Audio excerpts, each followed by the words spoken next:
ఓరి దుర్మార్గుడ కంసరాజా, పేరుకి మాత్రమే నీవు రాజువి, కానీ రాక్షస బుద్ధులను పొడిగి పుచ్చుకున్నటువంటి వాడవు కదా.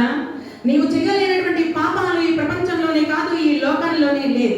దేవతలందరినీ గడగడలాడించినటువంటి క్రూరత్వము కలిగినటువంటి వాడవు నీవు. అలాంటి నీవు నీ చెల్లెల్ని ఎంతో గొప్పగా పెంచి పెద్ద చేసినంత మాత్రము చేత ఈ పాపాలని పటాపంచలైపోతాయి అని అనుకోవడము చాలా పొరపాటు సుమా. ఎటువంటి వారికి నా మృత్యు అనేటువంటి రావడము సహజము. అలాంటి ఆ మృత్యువు నిన్ను కబళించబోతున్నది. ఎక్కడో కాదు, ఏ చెల్లెలైతే ప్రాణంగా నీవు భావించావో అలాంటి ఆ చెల్లెలు అష్టమ గర్భంలో జన్మించేటువంటి శిశువే నిన్ను అంతము చేయడానికి భూమి మీదకు రాబోతున్నాడు. అలా ఎప్పుడైతే ఆకాశవాణి పలికి వికటార్థహాసము చేసి అదృశ్యమైందో, ఒక్కసారిగా ఎక్కడ లేనటువంటి ఆవేశమో ఆ దేహాన్ని ఒక్కసారిగా ఆవహించినది. అవునా, నన్ను అంతము చేయదగినటువంటి వాడు ఈ ప్రపంచంలో ఎవరు లేరని భావించాను. గాలి చేత గాని, ధూళి చేత గాని, నిప్పు చేత గాని, నీరు చేత గాని, మంత్రము చేత గాని, తంత్రము చేత గాని, రాత్రి గాని పగలు గాని, జల జంతువుల చేత గాని, క్రూర జంతువుల చేత గాని అస్సలు నాకు మరణమే లేదనుకున్నాను. నా చెల్లెల గర్భంలోని, పైగా అష్టమ గర్భంలో జన్మించేటువంటి వాడు నన్ను అంతము చేయబోతున్నాడా? అది ఎప్పటికీ జరగకూడదు సుమా. ఎప్పుడో అష్టమ గర్భంలో జన్మించేటువంటి శిశువు కదా నన్ను అంతము చేసేది. అసలు ఈ చెల్లెలే లేకుండా చేసేస్తే ఇక ఏ ఇబ్బంది ఉండదు కదా, అసలు నాకు మృత్యు అనేటువంటిది రాదు కదా అని చెప్పి అమాంతము రథము నుంచి ఒక్క దుమ్ముకు దుమికేశాడు. అలా ఎప్పుడైతే దుమికాడో ప్రాణం కంటే భిన్నంగా ప్రేమించినటువంటి ఆ చెల్లెలు ఒక్కసారిగా శత్రువైపోయినదే. తన తల్లితో సమానంగా చూశాడే, తన కొలిచేటువంటి ఆ అమ్మవారితో సమానంగా తన చెల్లెల్ని పూజించాడే. అంత గొప్పవాడైనటువంటి కంసుడు ఇంత నీచంగా ఎలా ఆలోచన చేస్తున్నాడో. ఈ ప్రపంచంలో ఏదైనా సరే ఒక మంచి పని చేస్తున్నాడా ఈ రాక్షసుడు అంటే ఒక చెల్లెల్ని ప్రేమించడం మాత్రమే. అలాంటి ఆ చెల్లెలి గర్భంలో తన మృత్యువు పెరుగుతోందనేటువంటి విషయాన్ని తెలుసుకోగా ఎక్కడ లేనటువంటి ఆవేశము తన దేహాన్ని ఆవరించగా అమాంతము రథము నుంచి దూకి తన చెల్లెల్ని చంపేయాలని చెప్పేసి ఆ రథము నుంచి అలా లాగి మరణమైనటువంటి ఖడ్గాన్ని వేశాడు. దేవకి, ఇక నీకు నాకు ఎలాంటి సంబంధము లేదు సుమా, ఈ క్షణంలోనే నేను చంపబోతున్నాను అని ఆ ఖడ్గాన్ని తీసి ఎప్పుడైతే ఆమె తలను నరకబోతున్నాడో అక్కడే ఉన్నారు వసుదేవుల వారు. బాబా ఆగు, ఎందుకు బాబా ఇంత ఆవేశము? ఇంతకు పూర్వము ఆమె నీ చెల్లెలే అయి ఉండవచ్చు. ఎప్పుడైతే నేను ఆమె మెడలో మాంగళ్య ధారణ చేశానో ఆమె నా బాధ్యత, నా సహధర్మచారిణి కనుక ఆమెను చంపేటువంటి అవకాశము నీకు నేను ఇవ్వను బాబా. నా మాట విను బాబా, కాసేపు కాస్త శాంతంగా విను. కోపం అనేటువంటిది భయంకరమైనటువంటి ఒక వ్యాధి. ఆ వ్యాధి ఎలా ఉంటుంది అంటే దానికి మందు అనేటువంటిది కూడా ఉండదు సుమా. కాబట్టి పెద్దలు అంటూ ఉంటారు, కోపంలో తొందరపడే మాట అనేటువంటి తొందరపడి ఎవరిని మాట అనకూడదు అని చెప్పేసి అంటారు. అలాగా కోపం అనేటువంటిది భయంకరమైనటువంటి ఒక విషముతో సమానమైనటువంటిది బాబా. కాస్త నా మాట విను. బయలాడేనా నుడుగాలి నచి, బయలాడేనా నుడుగాలి నచి, ఆడపడుచు నన్యాయముగా చంపినా బాబా. బయలాడేనా నుడుగాలి నచి, ఆడపడుచు నన్యాయముగా చంపినా బాబా. బయలాడేనా నుడుగాలి నచి.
బాబా ఎందుకు ఇంత ఆవేశంతో ఇలా చేస్తున్నావా అర్థం కావడం లేదు. అక్షరాల రాక్షసుడు అనేటువంటి మాట ఈనాడు నీ కళ్ళల్లో కానీ, నీ మాటల్లో కానీ, నీ చేతల్లో కానీ కనిపిస్తూ ఉన్నది కంసరాజా. దయమాలి నూతన దంపతులను గూల్చి ఇంత దారుణానికి ఒడిగడుతున్నావా? పాతక మొనరింపకు మీ సోదరి హేతు వెట్లకును నీ తలప్రాతకు. మనము చేసినటువంటి కర్మ మనల్ని ఎప్పటికైనా సరే ఖచ్చితంగా దహించి తీర్చివేస్తుంది బాబా. ఎప్పటికైనా మనము మంచి చేస్తే మంచి వస్తుంది, చెడు చేస్తే చెడే వస్తుంది అని అంటారు. కర్మ అనేటువంటి ఎవరిని వదిలిపెట్టదు సుమా. నీవు మంచి చేసి ఉంటే నీకు ఎలాంటి హాని జరగదు కంసరాజా. అదే నీవు చెడు చేసి ఉంటే ఇక ఎవరు నిన్ను ఆపేటువంటి వారు లేరు. వసుదేవా, నేను యథార్థమే చెబుతున్నాను బాబా. నా మాటలు నీకు రుచించకపోవచ్చు, నిజం అనేటువంటిది అంత ఘాటుగా ఉంటుంది సుమా. నీ చెల్లెని ప్రేమించినంత మాత్రము చేత, నీ చెల్లెని సర్వమాని భావించినంత మాత్రము చేత నీవు చేసినటువంటి పాపాలని తుడిచిపెట్టుకుపోతాయి అని అనుకోవడం చాలా పొరపాటు సుమా.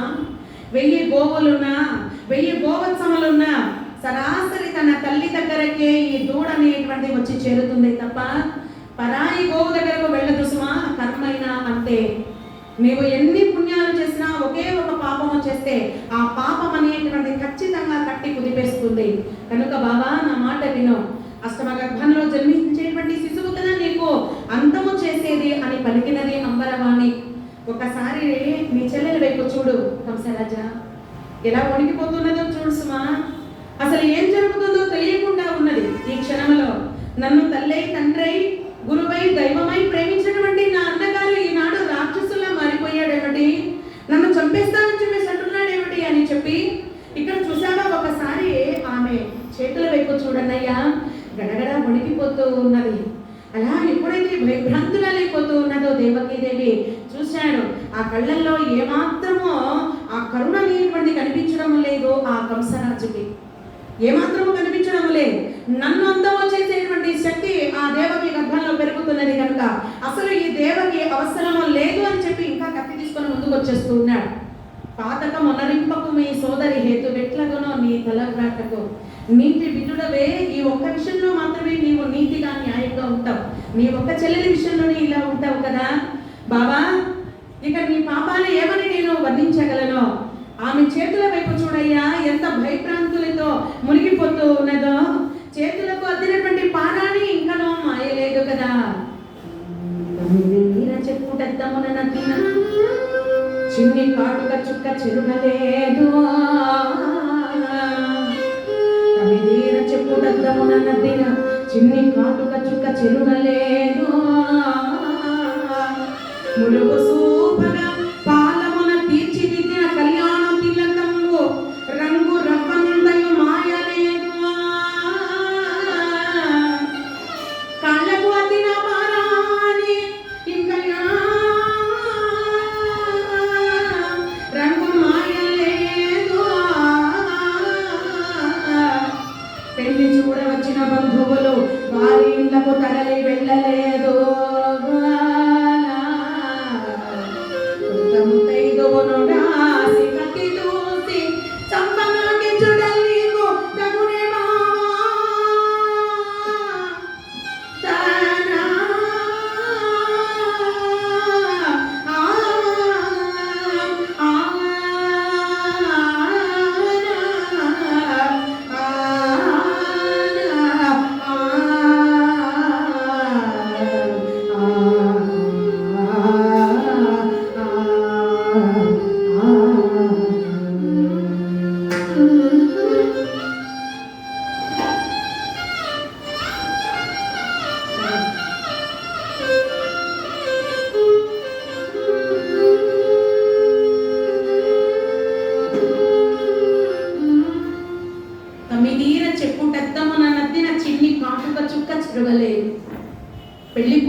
పెళ్లి కూతురుగా తయారు చేస్తున్నటువంటి ఆ సమయంలో చక్కగా కాటుకనంతా దిద్దుతారు. కళ్యాణ తిలకంపు రంగు మాయలేదు, రవ్వంతైనా మాయలేదే. చేతికి కాళ్లకు అద్దినటువంటి పారాని ఇంకా రంగు పోలేదే. ఇంటికి వచ్చారు కదా మా కళ్యాణ మహోత్సవాలను చూడడానికి బంధువులు, వాళ్ళు ఇంకా వాళ్ళ ఇళ్లకు చేరుకొని లేదు. అప్పుడే నీ చెల్లెల మీద అంత ద్వేషం కలిగిందా కంసరాజా? అప్పుడే చంపేయాలని ఇంత కసి పుడుతుందా నీకు? ఇది ధర్మము కాదు సుమా. వెంటనే దీన్ని వారించేవయ్యా కంసరాజా అని అనగానే, వసుదేవ అసలు ఎవరు నీవు? నా చెల్లెని ఇక్కడికిక్కడే నేను అంతము చేస్తాను అని అడగడానికి అసలు నీవు ఎవరవు అని అంటూ ఉండగా ఇక వసుదేవునికి కూడా కాస్త ఆగ్రహం కలిగింది. అదేమిటయ్యా కంసరాజా ఎలా మాట్లాడుతున్నావు? ఇందాకే చెప్పాను కదా, ఇంతకు ముందు పెళ్లి కాక మనకు ఆమె నీ చెల్లెలు అయి ఉండవచ్చు, కానీ ఎప్పుడైతే ఆమె మెడలో నేను మాంగళ్య ధారణ చేశానో నా సహధర్మచారిణి, ఆవిడ నా బాధ్యత అవుతుంది.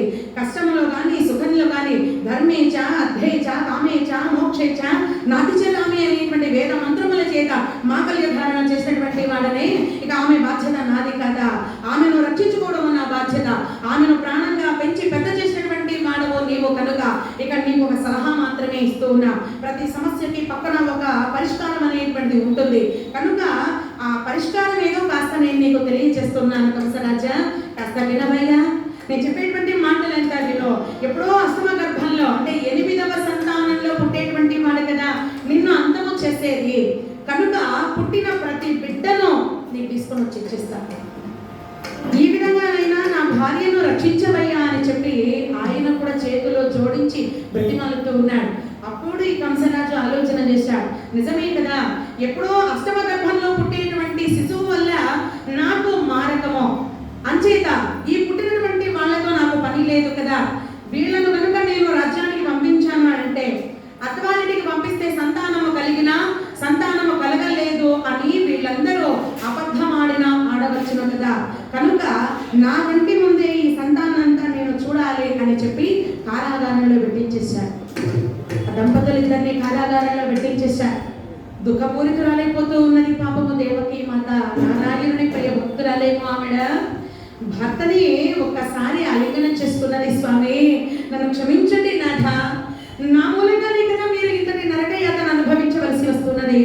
తప్పు చేసేటువంటి వారిని మాత్రమే కారాగారంలో పెట్టి బంధిస్తారే, వారికి తగినటువంటి శిక్షలంతా వేస్తూ ఉంటారే. ఏ తప్పు చేయకపోయినా ఇదిగో నా మెడలో మీరు మాంగళ్య ధారణ చేసినటువంటి ఒక్క పాపానికి మరి మీరు ఇంతటి కారాగార శిక్షను అనుభవించవలసి వస్తూ ఉన్నదే. నన్ను క్షమించండి స్వామి, నన్ను కాక వేరొకరిని వివాహం ఆడి ఉన్న ఈనాడు మీకు ఈ శిక్షలంతా తప్పి ఉండేది కదా స్వామి అని చెప్పి బోరున ఏడుస్తూ ఉంటే, దేవి నీవెందుకలా బాధపడుతున్నావు? నీవు బాధపడుతూ ఉంటే నేను చూడలేకపోతున్నాను దేవి. భార్యాభర్తల దాంపత్యం అంటే పాలు నీళ్ళలాగా కలిసిపోవాలి అని చెప్పేసి అంటారు. ఎంతో గొప్పగా ఆ భర్త మాటను విలువనిస్తూ ఉన్నది, భార్య మాటను గౌరవిస్తూ ఉన్నారు ఆ వసుదేవుల వారు. అదే ప్రత్యక్ష దైవంగా భావిస్తూ ఉన్నది ఆవిడ.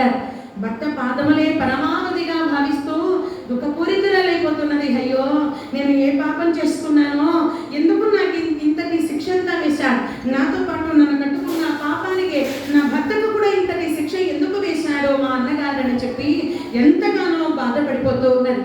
అలా బాధపడుతూ ఉన్నటువంటి ఆ తరుణంలోనే భర్త గారు ఓదారుస్తున్నారు, దేవి కర్మను ఎవ్వరూ తప్పించలేరు కదా, తలరాతను ఎవ్వరూ తప్పించలేరు కనుక ఎలాంటి వారైనా సరే కర్మఫలాన్ని అనుభవించి తీరవలసిందే సుమా. నీవు బాధపడవలసినటువంటి అవసరం లేదు, నీకు తోడుగా నేనున్నాను దేవి, నువ్వేమీ బాధపడకు అని చెప్పి అలా ఎప్పుడైతే ఆనందంగా ఆ భార్యకు ధైర్యాన్ని ఇస్తున్నారో కొన్నాళ్ళు గడిచిపోతున్నాయి. వారి ఇరువురి ప్రేమ ఫలితంగా చక్కనైనటువంటి ఒక మగ పిల్లవాడు పుట్టాడు. ఆ పిల్లవాడు పుట్టగానే గబగబా తీసుకొని వెళ్ళిపోతున్నాడు కంసరాజు దగ్గరకు. తీసుకొని వెళ్ళిపోతూ ఉంటే దేవకి పాపము ఆ కడుపులో 9 నెలలు మోసినదే.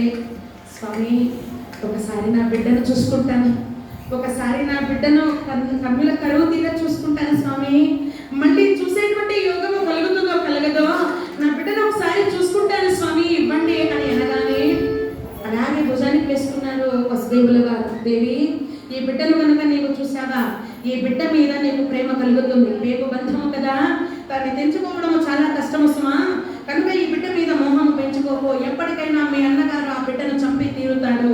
ఇప్పుడే నేను తీసుకుని వెళ్ళి అప్పగించేస్తానని చెప్పి చిన్నగా తీసుకుని వెళ్ళి సమామధ్యం మన సింహాసనం మీద కూర్చొని ఉన్నటువంటి ఆ కంసుని పాదముల దగ్గర పెట్టేశాడు. బాబా మా ప్రథమ సంతానము ఇదిగో ఈ పసిపిల్లవాడు అని అనగానే చూశాడు.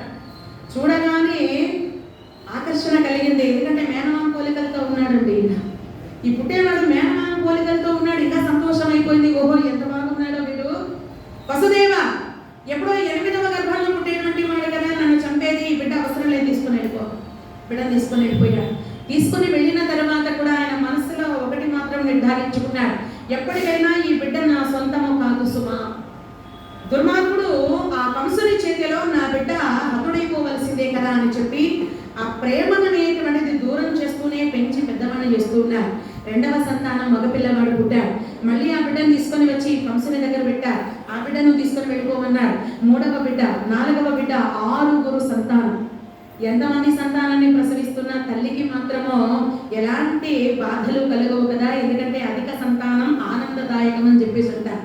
మధ్యన మన తిరుపతిలో కాళహస్తి బస్సులు చాలా ఉంటాయి కదా. మన తిరుపతికి వచ్చే వాళ్ళందరూ మరి కాళహస్తికి చుట్టుపక్కల ఉన్నటువంటి శ్రీనివాస మంగాపురం కావచ్చు, నారాయణవనం కావచ్చు, ఇటువంటి స్వామివారి దర్శనం అంతా చేసుకొని ఆ తర్వాత మళ్ళీ మన ఇంట్లోకి చేరుతూ ఉంటారు. అలాగా అనుకోకుండా పాపం ఒక ఆవిడ ఏం చేసిందండి, 12 మంది పిల్లల్ని టికెట్లు ఎక్కించేస్తుంది.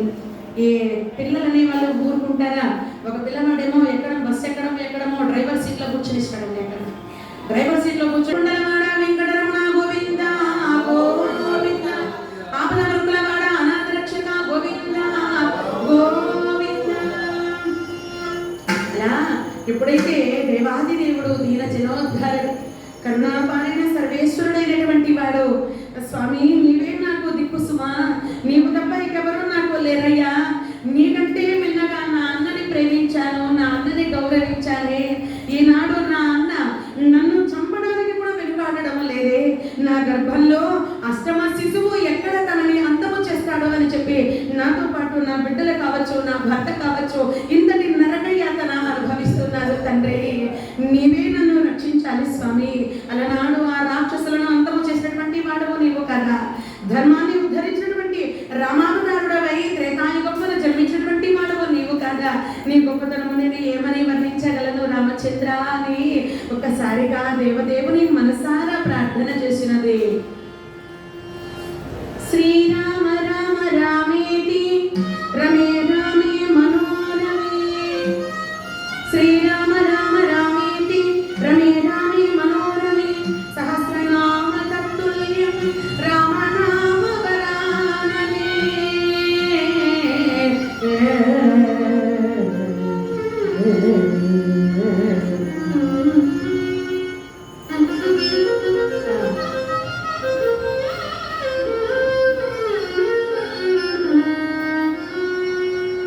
సుతిర్మాత లైఫ్ పిత అన్నట్లుగా ఒక బిడ్డకు తల్లి ఎంత అవసరమో తండ్రి అనేటువంటి వారు కూడా అంతే అవసరం. అలాగే పాట పాడేటువంటి వారికి శృతి ఎంత అవసరమో లయ అనేటువంటిది కూడా అంతే అవసరం. అందుకే అంటారు పెద్దవాళ్ళు సుతిర్మాత లైఫ్ పిత అని చెప్పేసి. ఎంతో గొప్పగా ఎంతో అద్భుతంగా మహావిద్వాంసులైనటువంటి వారు మన అన్నమాచార్య ప్రాజెక్ట్లో ప్రముఖ వైలన్ విద్వాంసులుగా పనిచేస్తున్నటువంటి ధూళిపాల శ్రీనివాసులు గారు ఈరోజు వైలన్పై హరికథాగానానికి సహకరిస్తున్నారు. అదేవిధంగా నాగేశ్వరరావు గారు మృదంగంపై ఈరోజు హరికథాగానానికి వాద్య సహకారం. వర్ణింపతరమా నిదగులీలలు, వర్ణింపతరమా నిదగులీలలు, సుగుణధామ సంగర భీమ ధరి జగమ పతరమా నిదగులీలలు, సంగర భీమ ధరి జగమ వర్ణింపతరమా నిదగులీలలు.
దేవకీదేవి దుఃఖపూరితురాలైపోతూ ఉన్నది.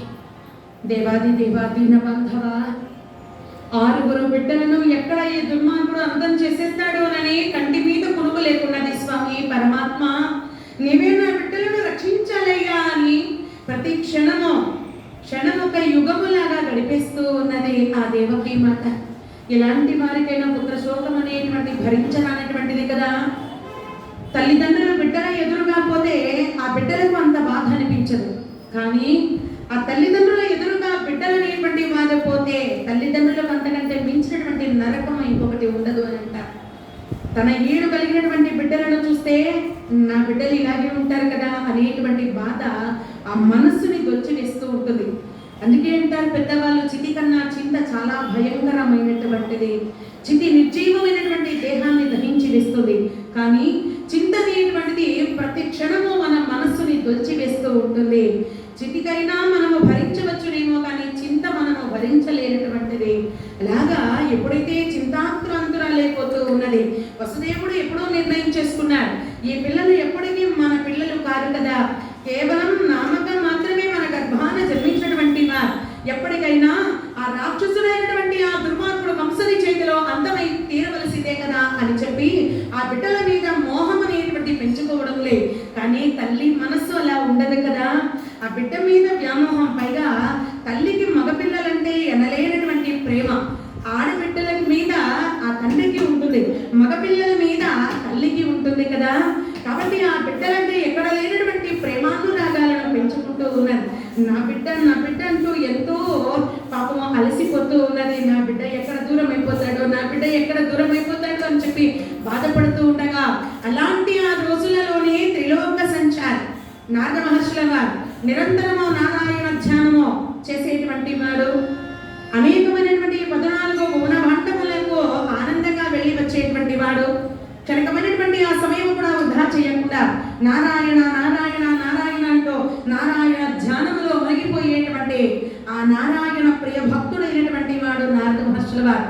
చేతిలో మహతి అనేటువంటి ఆ వీణను మెట్టుకుంటూ చక్కగా నారాయణ ధ్యానం చేసుకుంటూ వచ్చేస్తున్నారు. నారాయణ శ్రీమన్నారాయణ నారాయణ లక్ష్మీ నారాయణ నిగమ నిగమాంతవర్ణిత మనోహర రాజధరుణ శ్రీనారాయణ నారాయణ శ్రీమన్నారాయణ నారాయణ లక్ష్మీ నారాయణ.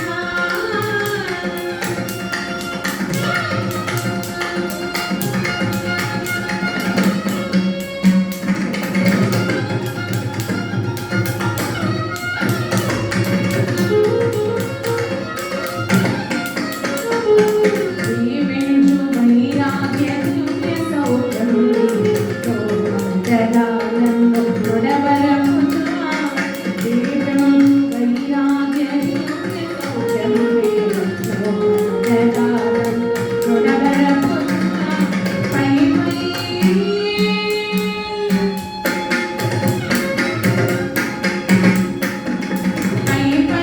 సంసార బంధముల కట్టే పుణ్యాపలుకు చెల్లున నారాయణ పై సంసార బంధముల కట్టే పుణ్యాపలుకు చెల్లున నారాయణ నిగమాంతవర్ణిత మనోహర నగరాజధరుణ శ్రీనారాయణ నారాయణ శ్రీమన్నారాయణ నారాయణ లక్ష్మీ నారాయణ.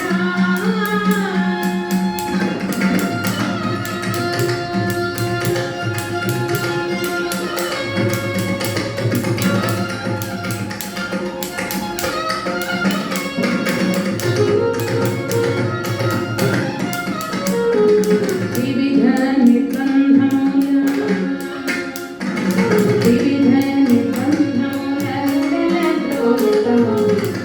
సాగరముల తరబడజేతురా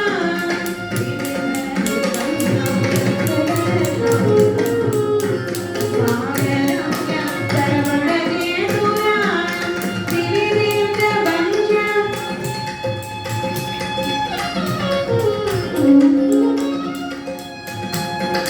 దివిజేంద్ర వంశ శ్రీ వీరు వెంకటాద్రీశ నవనీత చోర శ్రీనారాయణ దివిజేంద్ర వంశ శ్రీ వీరు వెంకటాద్రీశ నవనీత చోర శ్రీనారాయణ నిగమాంతవర్ణిత మనోహర రాజధరుణ శ్రీనారాయణ నారాయణ శ్రీమన్నారాయణ నారాయణ లక్ష్మీ నారాయణ వేద నారాయణ వెంకటనారాయణ తిరుమల నారాయణ హరిహరి నారాయణ ఆది నారాయణ.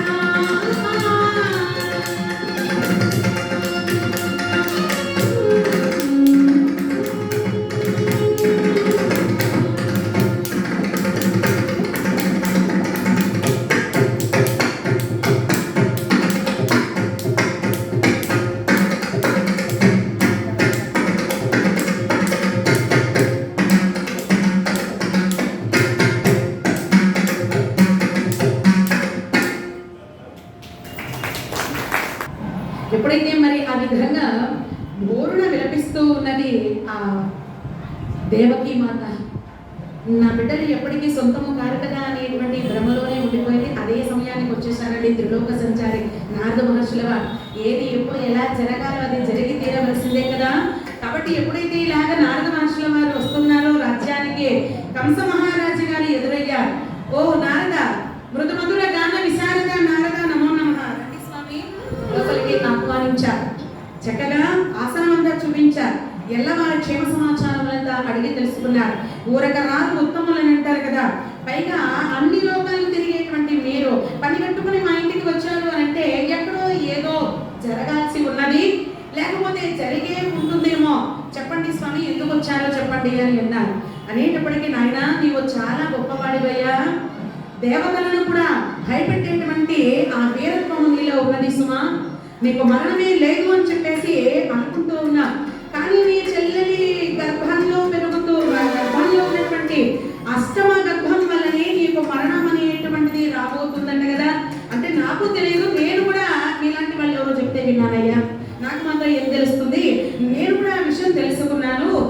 అందుకే నీకు మేలు చేద్దామని వచ్చానయ్యా అని చెప్పేసి అన్నారు. ఆ మాట అనగానే నారదా, నీవు నా శ్రేయోభిలాషివి కాబట్టి చెప్పు నారదా అని చెప్పేసి ఏకవచనంతో మాట్లాడుతూ ఉన్నాడు.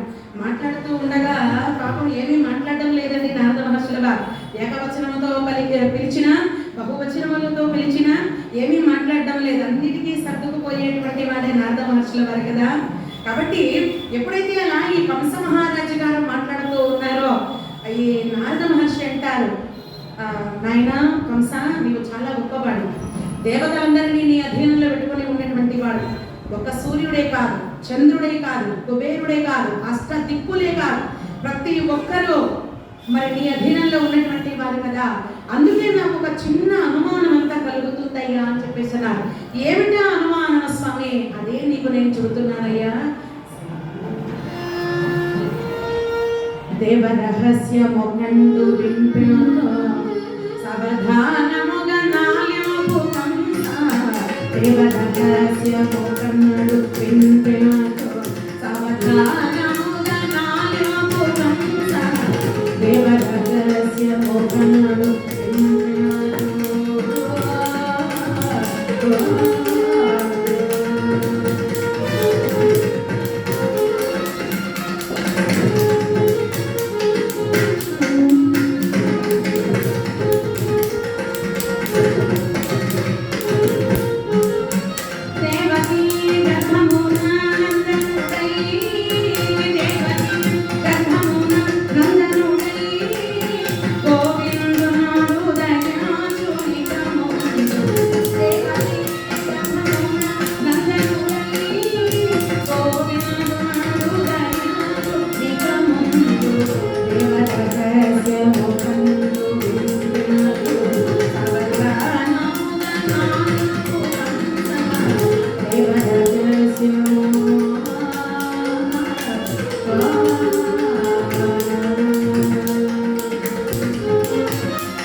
నీకు ఒక ముఖ్యమైనటువంటి విషయాన్ని చెప్దామని ఇంత దూరం వచ్చానయ్యా అని చెప్పేసి అన్నారు. ఆ విషయం ఏమిటో చెప్పవయ్యా, ముఖ్యమా లేకపోతే ఇంకొక విషయమా నేను ఆలోచన చేస్తాను. అదేనయ్యా, మీ చెల్లెలి అష్టమ గర్భంలో పుట్టేటువంటి వాడే నేను అంతము చేస్తుంది అని చెప్పి అమరవాణి పలికినది కదా. ఆ కారణము చేత పుట్టినటువంటి ప్రతి బిడ్డను వదిలిపెట్టేస్తాను నీ ప్రాణాలతో. ఇప్పటికి కూడా తల్లిదండ్రుల సమక్షంలో పెరిగి పెద్దవాళ్ళు అవుతున్నారు కదా ఆ పిల్లలంతా. ఒకవేళ అంబరవాణి మాటలంతా మరి అబద్ధమయ్యి ఇక్కడ ఉన్నటువంటి ఆరుగురిలో ఎవరో ఒకరు నిన్ను అంతము చేయవచ్చును కదా. అది ఏమి లేదు, అనుమానం పెనుభూతం అని అంటారు కదా. అందుకని ఆ అనుమానంతో వచ్చానయ్యా అని చెప్పేసి ఇక ఏమీ మాట్లాడలేదండి. ఇక నా పని అయిపోయింది కదా అని చెప్పేసి వెళ్ళిపోయాడు. పెట్టాల్సిన మాటలు చెప్పాల్సిన మొత్తం అంతా చెప్పేసి ఇంకా నా పని అయిపోయింది కదా అని చెప్పేసి వెళ్ళిపోయాడు. చిన్న చిచ్చు పెట్టేశాడు. అగ్గి పెట్టి ఎంత పెద్ద లాక్షాగ్రహాన్నైనా దహనం చేసేస్తుందని చెప్పేసి అంటారు. అలాగే ఒక చిన్న మాట పలికాడు. కాకపోతే నారద మహర్షుల వారు చెప్పేటువంటి కలహాలు లోకహితం కోసమే, అన్ని మంచి జరగడం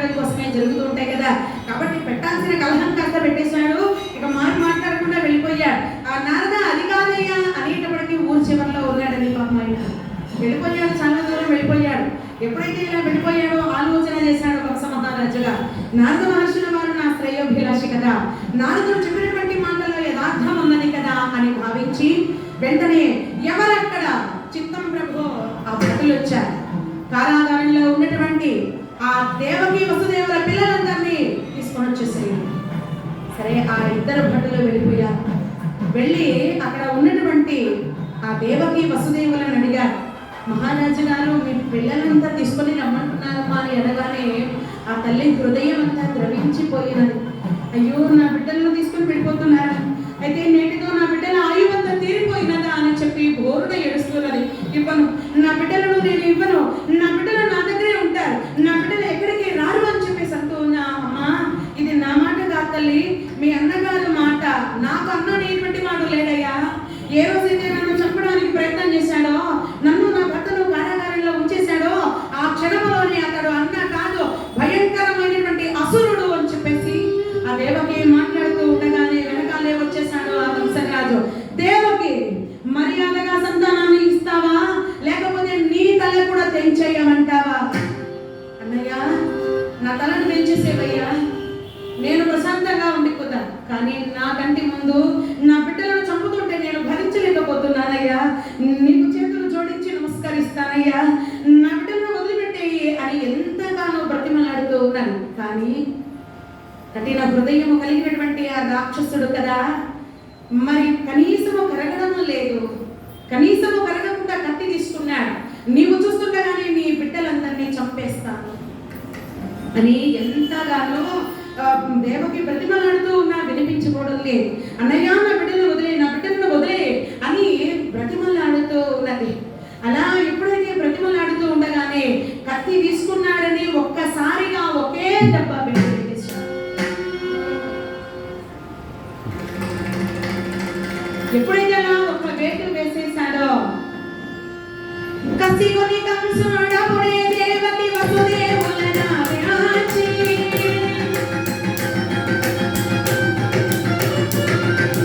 కసిగొని కంసుడపుడే దేవకి వసుదేవులన వ్యాచి, సునారణమున వ్యాచి గంగారె గణనిగా శాశాచి, కడలెత్తియ పాపా దేవకి దేవికే కాలు, కడలెత్తియ పాపా దేవకి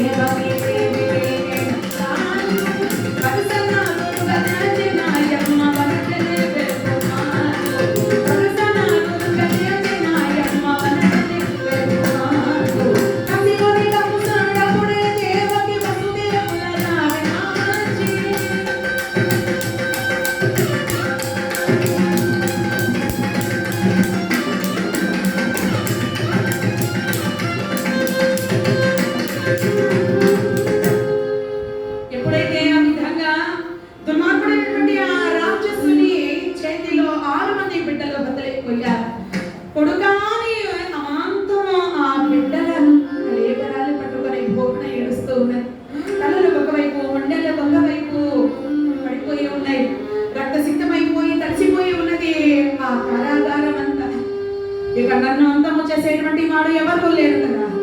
దేవకి, నీ గర్భంలో పెరుగుతున్నటువంటి ప్రతి బిడ్డ నా చేతిలో ఇలాగే హతులైపోవలసిందే సుమా. అలా ఆవేశంతో వెళ్ళిపోతున్నాడు దుర్మార్గుడా. ఇన్ని రోజులు నీవు మరణించాలని కళ్ళలో కూడా ఊహించలేదయ్యా. ఎందుకంటే నాలో ఉన్నటువంటి, నన్ను పెంచినటువంటి ప్రేమ ఆ విధంగా ఇప్పటి వరకు నీవు ఆయువు పోసుకొని బ్రతకాలి, నీలో మార్పు రావాలని కోరుకున్నాను. కానీ ఈ క్షణంలో తెలియజేస్తున్నా, ఇదిగో నా గర్భంలో, అష్టమ గర్భంలో పెరిగేటువంటి శిశువు నిన్ను ఖచ్చితంగా అంతము చేసి తీరవలసిందే. నేను కొలిచేటువంటి ఆ నారాయణుని మీద ఆనా అని ఎప్పుడైతే ఆ విధంగా తన ఆవేదనంతా వ్యక్తం చేస్తూ ఉన్నదో, ఏమాత్రమో వినిపించుకోకుండా వెళ్ళిపోతూ ఉన్నాడు ఆ కంసరాజు. ఇలా రోజులు గడిచిపోతూ ఉండగా సప్తమ గర్భాన్ని ధరించింది, 7వ గర్భాన్ని ధరించింది. దినదిన ప్రవర్ధమానంగా ఆ గర్భంలో ఉన్నటువంటి శిశువు పెరిగి పెద్దదవుతూ ఉంటే, ఈ బిడ్డ నాకు అవసరం లేదు నారాయణ, ఈ బిడ్డ భూమి మీదకు వచ్చిందా, 6 శిశువుల వలె ఆ దుర్మార్గుడు ఈ బిడ్డను కూడా చంపేస్తారు. కంటి ముందు కన్న బిడ్డలు కడతేరుతూ ఉంటే నేను చూడలేకపోతున్నానయ్యా. వద్దయ్యా, ఈ సంతానం నాకు అవసరమో లేదు స్వామి అని చెప్పి బోరున ఏడుస్తూ ఉన్నారు. అలా బోరున ఏడుస్తూ నిద్రలోకి జారుకున్నది. ఆమె మొర నారాయణుడు విన్నాడు ఏమో, వెంటనే వైకుంఠ పట్టణానికి ఈ ఆవేదనంతా చేరిపోగానే ఆ స్వామివారు ఏం చేశారు? భద్రయోగమాయను పిలిపించారు. అలాంటి ఆ భద్రయోగమాయను పిలిపించి, భద్రయోగమాయ, నీవు ఆ దేవకి గర్భంలో ఉన్నటువంటి ఆ శిశువుని మాయా రూపంలో తీసి రేపల్లెలో ఉన్నటువంటి వసుదేవుని మొదటి భార్య ఉన్నదే రోహిణి, ఆ రోహిణి గర్భంలో ప్రవేశపెట్టు. నీవు సరాసరి యశోదాదేవి గర్భంలోకి వెళ్ళిపో. అష్టమ గర్భంలో నేనే దేవకి వసుదేవులకు తనయుడుగా జన్మించి రాక్షస సంహారము జరిపిస్తాను అని ఆ భద్రయోగమాయకు తెలియచేశారు. అలా తెలియచేసేటప్పటికల్లా వెంటనే రాత్రికి రాత్రే అదృశ్య రూపాన్ని ధరించి ఎవరి కంటికి కనిపించడం లేదు, ఎవరికి వాళ్ళు నిద్రలో మునిగిపోయి ఉన్నారేమో దేవకి వసుదేవులతో సహా ఈ మాయ అంతా కూడా బయలుదేరి వచ్చినది. అలా కారాగారంలో దేవకీదేవి గర్భంలో ఉన్నటువంటి ఆ శిశువును తీసుకుని సరాసరి ఆ నందప్రజములో ఉన్నటువంటి ఆ రోహిణి గర్భంలో ప్రవేశపెట్టినది. సరాసరి ఈవిడ యశోదాదేవి గర్భంలోకి వెళ్ళిపోయినది. అలా వెళ్ళిపోయిన తర్వాత ఈ తెల్లవారేటప్పటికల్లా గర్భస్రావం అయిపోయింది. అందరూ భావించాలి, దేవుడి ఆ సప్తమ గర్భంలో శిశువు ఇంకా ఆవిర్భవించలేదు అని అంటే గర్భస్రావం అయిపోయిందని తెలుసుకున్నారు. కడుపులోనే కరిగిపోతే దేవకికి అంత బాధ అనిపించలేదు. ఎందుకంటే బిడ్డను చూసిన తర్వాత, పెంచి పెద్ద చేసిన తర్వాత అమ్మా అమ్మా అని తన పవిట కొంగు పట్టుకొని తిరిగేటువంటి ఆ బిడ్డలు హఠాత్తుగా మరణించారంటే ఏ తల్లి మాత్రం భరించగలుగుతుంది? ఆ తల్లి భరించలేకపోతున్నది. కడుపులోనే కరిగిపోతే అంత బాధ అనిపించదు కదా. ఈమెకు కాస్త ఊరట కల్పించినది. ఎప్పుడైతే ఆ విధంగా సప్తమ గర్భము కరిగిపోయింది అని చెప్పి దేవకి అనుకున్నది. కానీ ఆ శిశువు ఎంతో క్షేమంగానే ఉన్నాడు. వసుదేవుని మొదటి భార్య అయినటువంటి రోహిణి గర్భంలో పెరిగి పెద్దవాడై భాద్రపద మాసము అష్టమి తిథి నాడు ఈ భూమి మీదకు వచ్చాడు. రోహిణి గర్భంలో నుంచి 11వ రోజు నామకరణ మహోత్సవం అంతా జరిపించారు. ఇక ఏ పేరు పెడితే బాగుంటుందా అని చెప్పి ఆయన యొక్క జాతకం అంతా తీయగానే బలభద్రుడు, బలరాముడు అని నామకరణం చేశారు. ఇక ఒకరి గర్భంలో నుంచి ఇంకొకరి గర్భంలోకి సంకర్షణ జరిగినది కాబట్టి ఆయనకు సంకర్షణుడు అనేటువంటి సార్థక నామం అంతా కలిగినది. ఇలా ఎప్పుడైతే పుట్టినటువంటి వాడు చక్కగా ఆ రేపల్లెలో రోహిణీదేవి బిడ్డగా పెరిగి పెద్దవాడవుతున్నాడు. ఇలా 7 సంతానము పొందినది ఒక దేవకీదేవి. 6 బిడ్డలను కఠినంగా చంపేశారు. 7వ బిడ్డ కడుపులోనే కరిగిపోయిందని భావించినది ఆ దేవకీ మాత.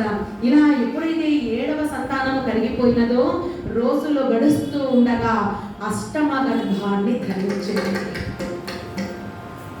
దేవకి వసుదేవులకు మంచి గడియలు రాబోయేటువంటి తరుణం, దేవతలందరూ ఆనంద తరంగాలలో ఒలలాడేటువంటి ఆ తరుణం, దుర్మార్గులైనటువంటి రాక్షసులందరికీ ఇక ఎంత శరణాగతి పొందినా మోక్షము కలిగించేటువంటి తరుణము. ఎందుకంటే స్వామివారి చేతిలో హద్దులైనటువంటి వారు ఎవరైనా సరే మోక్ష పదవిని అందుకోవలసిందే కదా. ఎంతటి దుర్మార్గులైనా సరే, ఎంతటి వారైనా స్వామివారి చేతిలో చచ్చిపోయారా ఇక మోక్షమే. కాబట్టి వీళ్ళందరికీ మోక్ష పదవిని అందించేటువంటి తరుణము, దేవతలందరూ ఆనంద తరంగాలలో ఓలలాడేటువంటి తరుణము, అష్టమ గర్భాన్ని ధరించినటువంటి తరుణము దేవకీదేవి. ఎంతో వైభవంగా దినదిన ప్రవర్ధమానంగా ఆ గర్భంలో ఉన్నటువంటి శిశువు పెరిగి పెద్దవాడవుతున్నాడు. 7వ మాసము ప్రవేశించినది. ఈ 7వ మాసము ప్రవేశించగానే ఆ కడుపులో ఉన్నటువంటి బిడ్డల కదలికల వలన తల్లికి కోరికలు అనేటువంటివి పుడుతూ ఉంటాయి.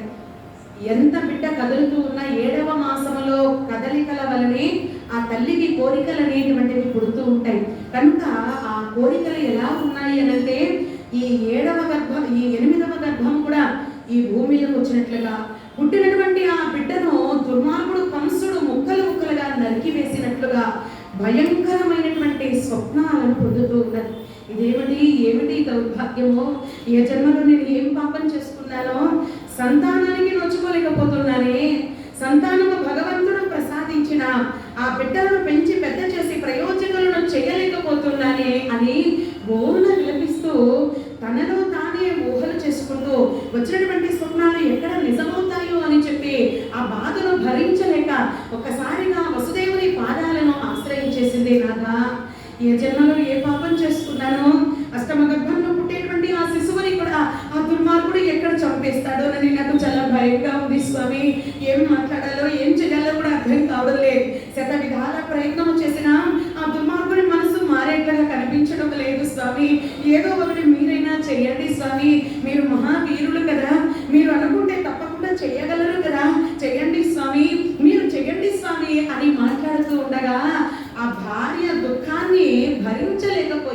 పాపము ఆ వసుదేవుల వారు. అలా భార్య బాధపడుతూ ఉంటే కాస్త ఉపశమనాన్ని అందించగలిగినటువంటి వాడే భర్త. అంతే తప్ప అందులో ఇంకా ఆజ్యం పోసేటువంటి వాడు భర్త స్థానానికి పనికిరాడని అంటారు కదా. ఎప్పుడైతే ఈ దేవకీదేవి దుఃఖ సాగరంలో మునిగిపోతూ ఉన్నదో వెంటనే ఆ భర్త అనేటువంటి వాడు ఆ భార్యను ఒక్కసారి అలా గుండెలకు హత్తుకున్నాడు. దేవి, నన్ను క్షమించు దేవి, నేను ఇంతకంటే ఏమీ చేయలేను దేవి, నన్ను క్షమించు దేవి అని చెప్పి ఆయన కూడా బోరున విలపిస్తూ ఉన్నాడు. ఏ జన్మలో ఏ పాపం చేసుకున్నామో మనము, కనుక ఎటువంటి వారైనా కర్మ ఫలము అనుభవించి తీరవలసిందే కదా. పుట్టుటయో నిజము, పోవుటయో నిజము, నట్ట నడిమి పని నాటకము. మనిషికి జననము ధర్మము, మరణము కర్మము అని అంటారు. మనము చేయవలసినంత ఒకే ఒక్క పని, భగవద్ధ్యానమును కాలము గడుపవలసే.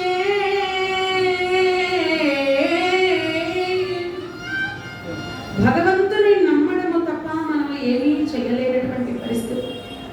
నారాయణ, మా ఇంటి ఎలవేల్పైనటువంటి వాడవు తండ్రి, ఏ కష్టములు లేకుండా ఏ ఇబ్బందులు రాకుండా మమ్మల్ని కాపాడేటువంటి కరుణ సముద్రుడమైనటువంటి వాడు నీవే మమ్మల్ని రక్షించాలి ప్రభు అని చెప్పి ఇద్దరు ఆ దేవదేవుని ప్రార్థిస్తూ ఉన్నారు.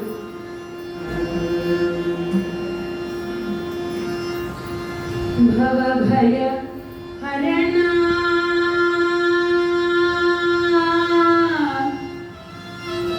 వందిత చరణ, భవభయ హరణ వందిత చరణ,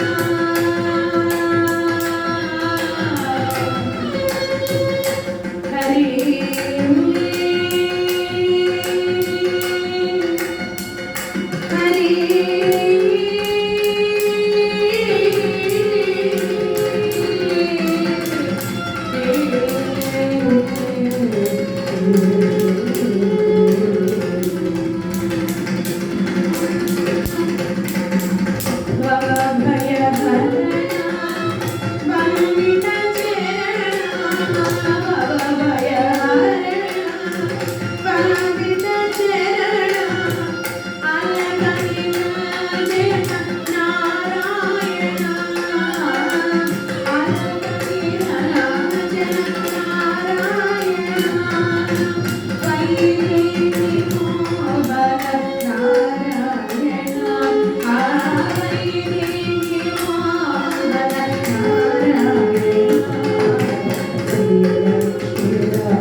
భార్యలు కంటి వెంట కన్నీళ్లు ఈ నేలకు రాల్చి తన మనసులో ఉన్నటువంటి భారాన్ని అక్కడ తిప్పుకుంటారంటారు.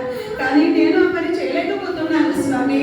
ఈనాడు నా భార్య దుఃఖ సాగరంలో మునిగిపోతూ ఉంటే నేను ఆ బాధను భరించలేకపోతున్నాను. నారాయణ, నీవే నాకు దిక్కయ్యా, నీవే నన్ను వచ్చి ఆదుకోవయ్యా. దేవదేవా దీన బంధవా.